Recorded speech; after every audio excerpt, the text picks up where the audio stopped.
Hello दोस्तों। इसके पहले जो टॉपिक हमने पढ़ा था पीएन सनी डायोड अर्ध तरंग दृष्टिकारी के रूप में, आज का जो टॉपिक है वो है पीएन सनी डायोड पूर्ण तरंग दृष्टिकारी के रूप में। और ये दोनों टॉपिक पीएन सनी डायोड अर्ध तरंग दृष्टिकारी के रूप में या पीएन सनी डायोड पूर्ण तरंग दृष्टिकारी के रूप में, ये दोनों टॉपिक इंटरमीडिएट बोर्ड परीक्षा में हर वर्ष पूछे जाते हैं, जो बेहद ही इम्पोर्टेंट टॉपिक है। तो आइए चलते हैं दोस्तों पीएन सनी डायोड पूर्ण तरंग दृष्टिकारी के रूप में। इधर ध्यान से समझना दोस्तों। जब ट्रांसफार्मर की प्राथमिक कुंडली को एक प्रत्यावर्ती धारा स्रोत से क्या कर देते हैं, जोड़ देते हैं। जिन लोगों को अर्ध तरंग दृष्टिकारी के रूप में टॉपिक पढ़ाया गया है उसको आप अच्छे से पढ़ लें तो पूर्ण तरंग दृष्टिकारी को पढ़ने में आपको आसानी मिलेगी। तो ध्यान से समझना दोस्तों।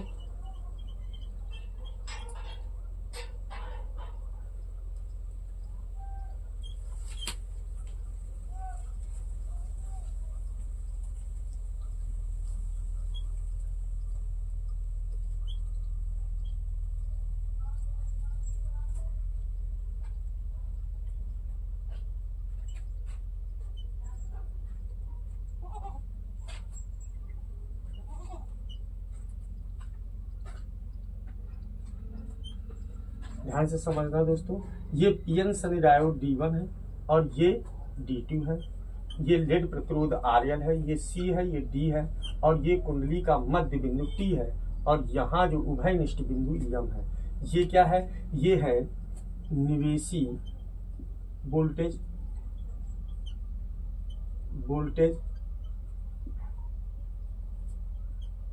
ठीक, निवेशी प्रत्यावर्ती वोल्टेज। और यहां जो प्राप्त होगा वो निर्गत वोल्टेज। ठीक है, ये इसका ग्राफ बना दे रहा हूं मैं।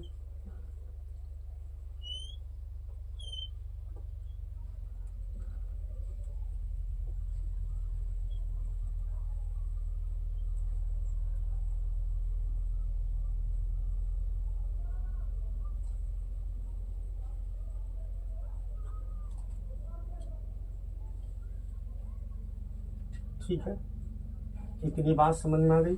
ये आपका है निवेशी वोल्टेज, ये आपका है निर्गत के लिए।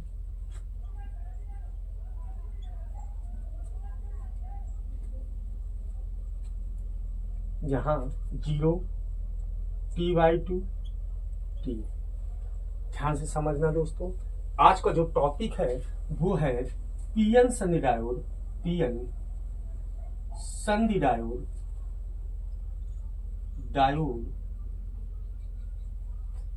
पूर्ण तरंग दृष्टिकारी के रूप में, पूर्ण तरंग दृष्टिकारी के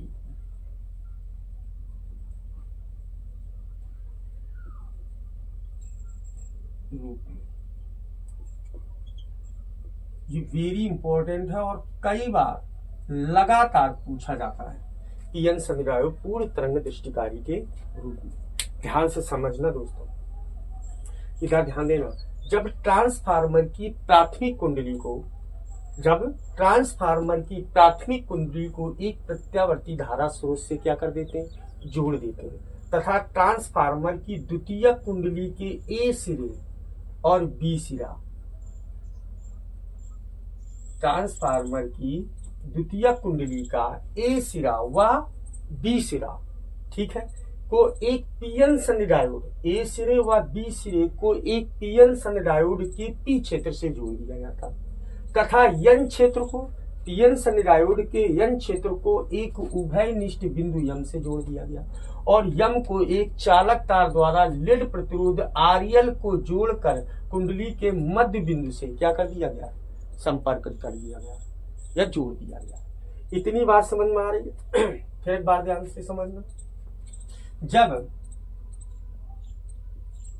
ट्रांसफार्मर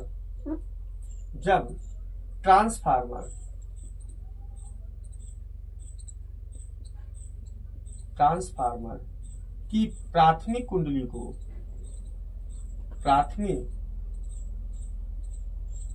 कुंडली को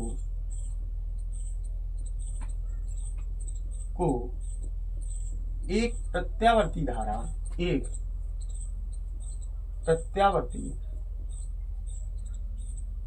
धारा स्रोत से जोड़ देते हैं, स्रोत से जोड़ देते हैं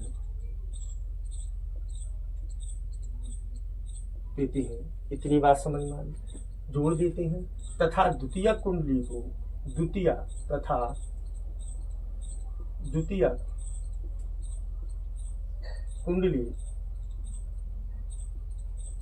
कुंडली के ए व बी सिरे को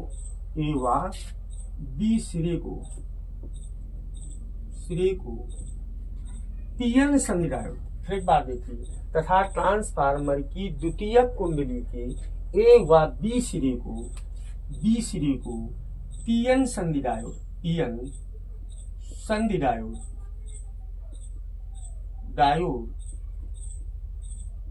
के पी क्षेत्र से जोड़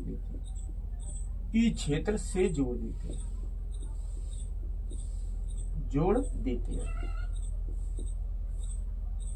इतनी बात समझ में आ गई। तथा यन क्षेत्र को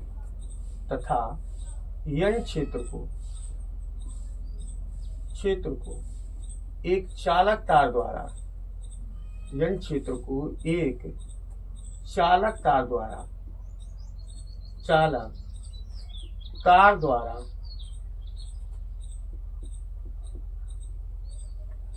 चालक तार द्वारा बिंदु कौन सा है, यम से जोड़ देती है,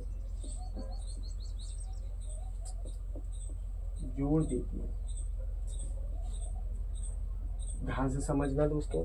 जब प्राथमिक कुंडली को हम एक प्रत्यावर्ती धारा स्रोत से जोड़ देते हैं तथा द्वितीय कुंडली के ए व बी सिरे को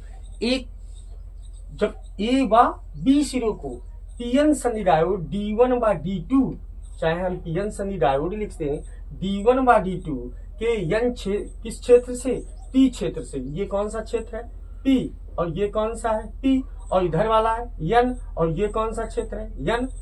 इतनी बात है। तो द्वितीय कुंडली के ए व बी सिरे को P क्षेत्र से जोड़ देते हैं तथा यन क्षेत्र को एक चालक तार द्वारा उभयनिष्ठ बिंदु यम से क्या कर दिया गया, जोड़ दिया गया। अब यम को क्या करेंगे, यम को एक चालक तार द्वारा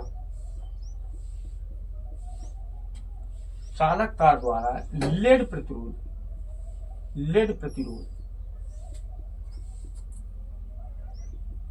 आरएल से जोड़कर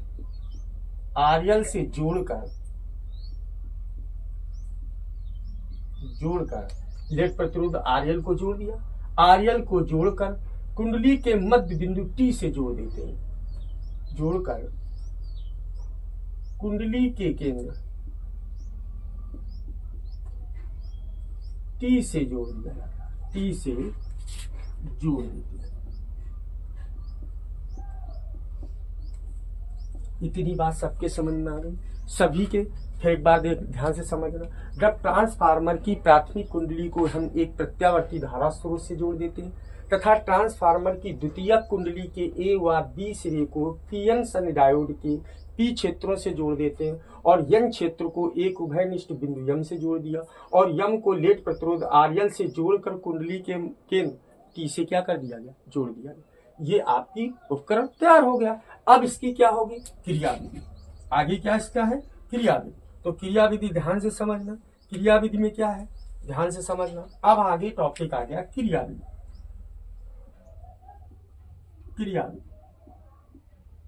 तो आपको हमने इसके पहले अर्ध तरंग दृष्टिकारी के रूप में सिखाया था।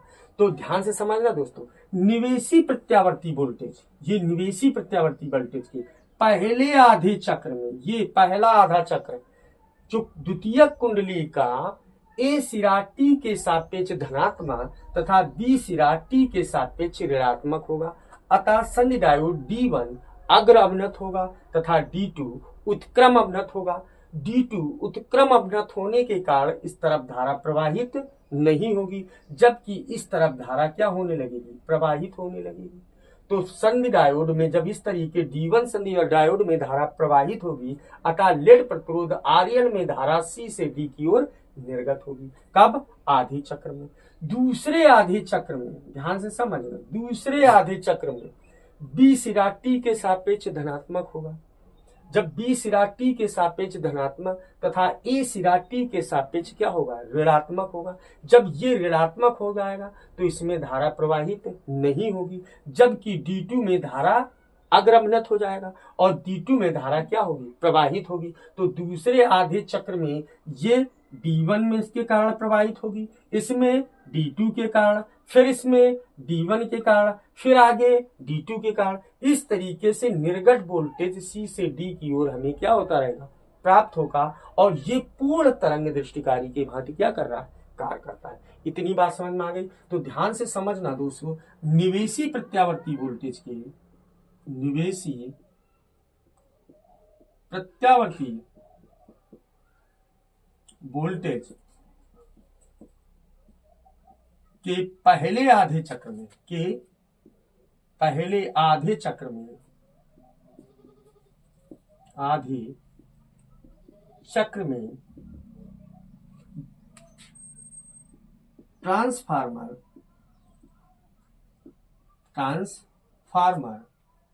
की द्वितीयक कुंडली,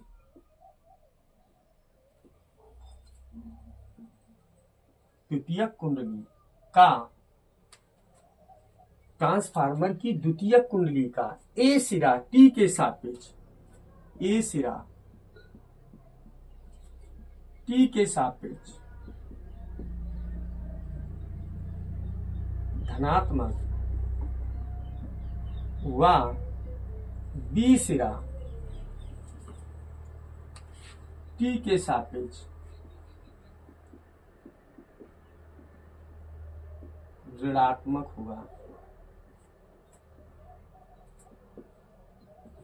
जब A सिरा B के सापेक्ष धनात्मक और B सिरा T के सापेक्ष क्या है, ऋणात्मक है, तो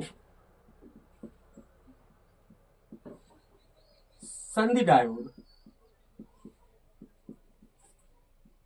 D2 उत्क्रम अभिनत, कैसी, उत्क्रम अभिनत होगी, जिससे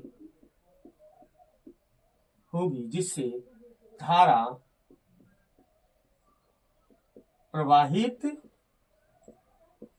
नहीं होती है। उत्क्रम अवनत होगा ये, जिससे धारा प्रवाहित नहीं होगी या नहीं होती है, जबकि D1 अग्र अवनत है, अग्र अभिनति है, अभिनत है, अतः धारा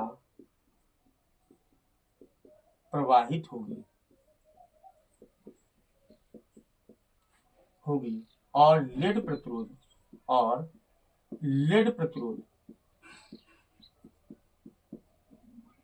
में धारा C से D की ओर निर्गत होगी,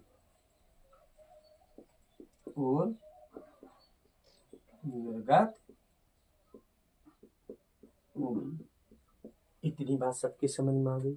फिर एक बार ध्यान देना, पहले आधे चक्र में D1 अग्र अवनत हो जाएगा और D2 उत्क्रम अवनत हो जाएगा।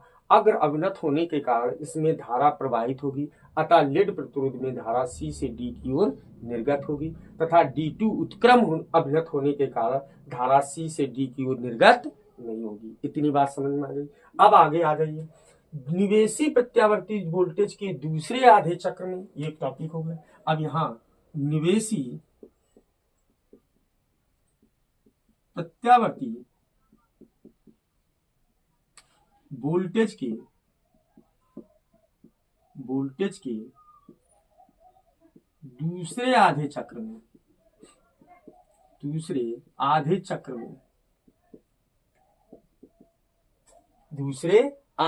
में ट्रांसफार्मर की द्वितीयक कुंडली का बी सिरा टी के सापेक्ष धनात्मक तथा ए सिरा टी के सापेक्ष क्या हो जाएगा, ऋणात्मक हो जाएगा। निवेशी प्रत्यावर्ती वोल्टेज के दूसरे आधे चक्र में ट्रांसफार्मर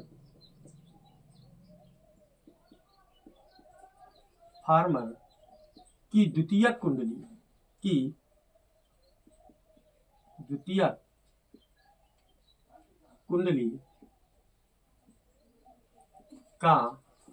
का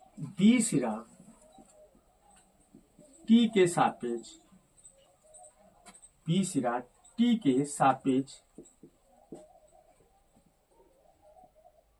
धनात्मक व ए सिरा टी के सापेक्ष ऋणात्मक होगा। अतः कौन संधि डायोड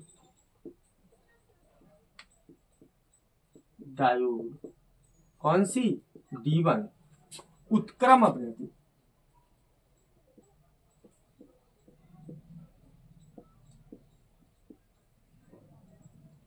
होगी और धारा प्रवाहित नहीं होगी,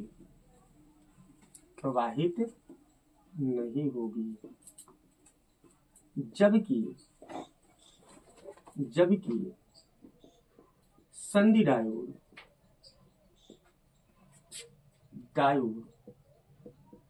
कौन सा T2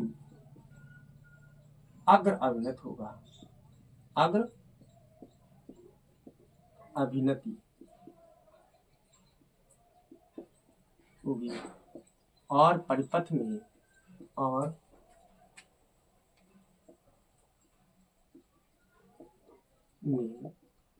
धारा क्या होगी, प्रवाहित होगी।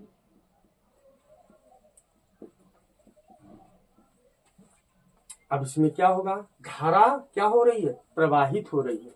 जब धारा प्रवाहित होगी अतः लीड प्रतिरोध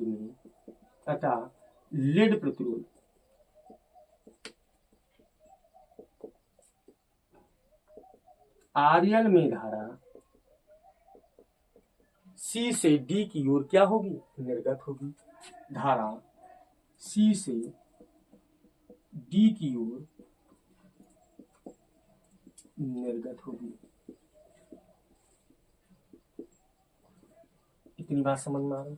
तो आधे चक्र में धारा प्रवाहित हो रही है, फिर आधे चक्र में D1 के कारण धारा प्रवाहित हो रही, फिर आधे चक्र में D2 के कारण, फिर D1 के कारण, फिर D2 के कारण। इस तरीके से जो निर्गत वोल्टेज है वो आधे चक्र में प्राप्त हो रहा है, फिर दूसरे आधे चक्र में D2 के कारण, फिर दूसरे आधे चक्र में D1 के कारण। इस तरीके से ये किसके रूप में, पूर्ण तरंग दृष्टिकारी के रूप में क्या करता है, कार्य करता है। तो धारा निर्गत होगी, अतः इसे तरंग के रूप में क्या किया गया है, प्रदर्शित किया गया है। अतः पीएन संधि डायोड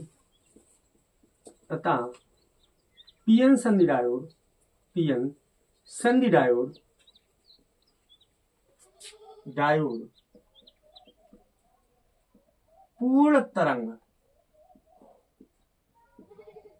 दृष्टिकारी की भांति क्या कर रहा है, कार्य करता है।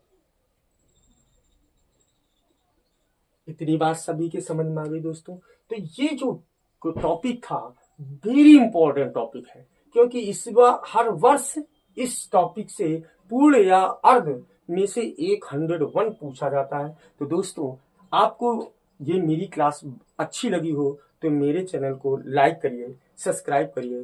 धन्यवाद दोस्तों।